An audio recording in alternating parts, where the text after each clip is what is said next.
Bismillahirrahmanirrahim. Assalamu alaikum. Well guys, in this video I'm going to tell you how to manage your time in Ielts reading. This is a very common question and a very common comment on most of my reading videos. So I'm going to tell you how to manage your time in Ielts reading. Well guys, I'm not going to say all old things, spend 15 minutes on passage 1, 15, passage 2, blah blah blah, not at all. Let me talk to you from the ground level or from the grassroots level. As far as Ielts reading is concerned, Ielts reading is a mixture of three types of readings, right? Number 1, scan read. Number 2, skim read. Number 3, read. Scan read, skim read and read. Now those who follow these things, only they can manage their time. Those who do not scan read, skim read, only read, they need minimum 2 hours to solve one Ielts reading task, one complete task. Okay. Now what is scanning? Let me tell you. Scanning is you read the question. Within the question you find a clue word. Sometimes clue word is very obvious. It's the name of a person, name of a place. It's a year, name of a process. Any word with capital letter, that is a clue word. Otherwise, you pick up some nouns, verbs, adjectives and they become your clue words. So first you need to read the question carefully and underline the clue word. Now keep that clue word. If the clue word is proper noun, scan the word exactly because proper nouns are not changed. Name of country, name of city, name of person, name of procedure, the year, okay, like 2020, 2015. So they cannot change it. You just scan that. If the clue word is like any normal common noun, any verb, any adjective, so you need to look for synonyms, and while looking for that you are scanning. And when you are scanning, you are not reading. Okay, one thing is you read and then you reach the point where the answer is. That will take more time and then you cannot manage your time. Time management is you should know where to use your scanning techniques, where to use your skim reading and where to use your careful reading. Now through scanning, for example, there is question about New York. And now you start searching the passage and you find the word New York in 3rd paragraph, 4th line. Now start reading from the full stop, the previous full stop where, for example, if the word New York is in a sentence, start reading that sentence from the beginning. Okay. Now one more thing, as you scan, usually this happens, the question slips out of your mind. So I would request you, I would tell you another thing. First time when you read the question, read it quickly and casually. Even if you don't understand the question completely, no problem. Read it quickly and casually to find out the clue word. The first time reading of the question, the purpose is to find out the clue word. Once you find the clue word, scan the clue word in the passage where you find the relevant information. Now go back and read the question carefully. If you read the question carefully first time, I'm damn sure question will slip out of your mind and you will come again. So don't read the question carefully first time, read it casually, find the clue word, scan the clue word. Where you find the clue word, go back to the question, read the question again, and then you can read that part of the passage carefully to find the answer. Let me tell you, in all 3 passages, there are 40 parts. 40 parts means 40 sentences, 40 paragraphs, like 40 sentences or 40 phrases where there is the answer. If you specifically go to that part of the passage and only read that part of the passage which is related to the question, you will have no difficulty with time management.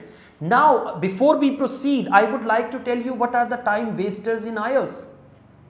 Number 1 time waster, some students read the passage first.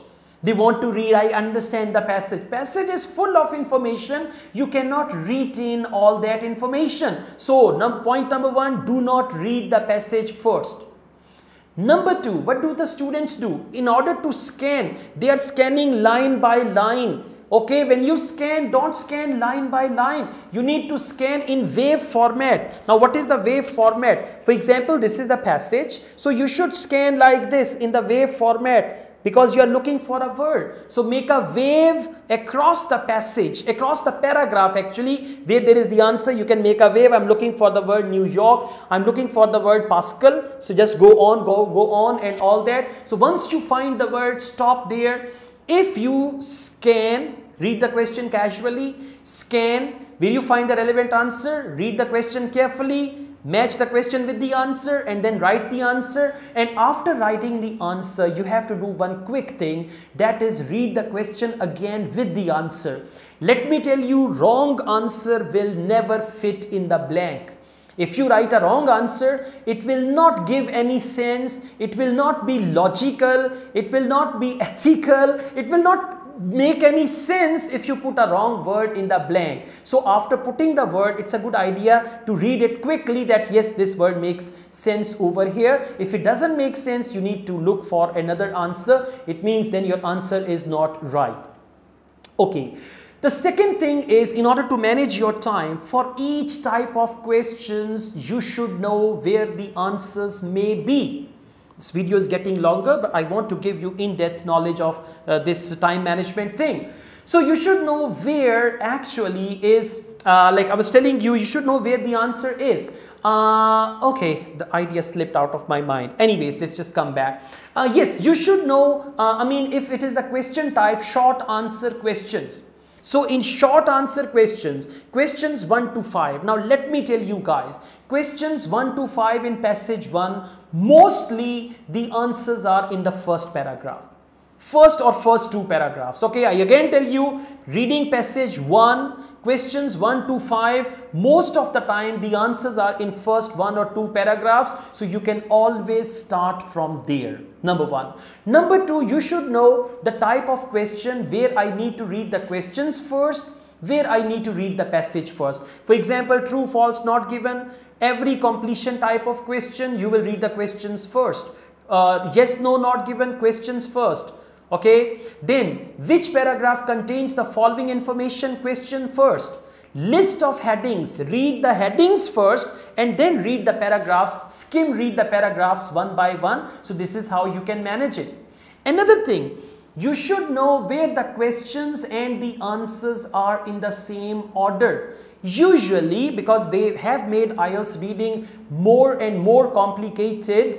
Okay, so over the years they have made it more complicated, but usually when it is true, false, not given, sentence completion, yes, no, not given, along with that short answer question, multiple choice questions, summary completion, in these type of questions, the questions and the passages, they are in the same order. Same order means where you find the answer of question number 1, read on, you will find the answer of question number 2, read on, you will find the answer of question number 3, it should be like that. So once you have all these things, once you are familiar with the type of question, you know what technique you have to use, where to read the question first, where to scan the passage first, how to scan the passage, where to skim read, where to read. Once you know all these things and you practically apply, like you say, okay, I've read the question, now I'm going to scan. Right? You see, I'm going to skim now because list of headings I'm doing. I cannot read all the paragraph. I will read first sentence, a sentence in the middle and the last sentence so that I could understand what this paragraph is about. So where to skim read, where to read carefully, where to read casually. Once you do all these things, definitely time management will not be a problem for you. What do many students do? They read everything. They read every word. They don't believe in scanning. They don't believe in skimming. And by the way, reading all the passage in IELTS reading test is a big time waster. I mean, then you can do only one passage in 1 hour. If you want to read every word, everything in the passage, then you can do one passage in 1 hour, then leave the other 2 passages, okay? Alright guys, I'm trying my level best and by the way, I'm giving you my 100%. You can understand, right? I gave you my 100% and this time I'm fasting as well. Being a Muslim, we've got 1 month and we fast For a month, this starts at 4 a.m. almost and finishes at 6:45 p.m. So from 4 a.m. to 6:45 p.m. we don't eat or drink anything. So I am fasting. It's around 3 o'clock now, but still I'm active because I'm talking to you. All the best, guys. I also teach IELTS online. If you want to join my online IELTS classes, my WhatsApp number is given. You can contact me for that. Asad Yaqub truly wishes you best of luck. Take care. Allah Hafiz.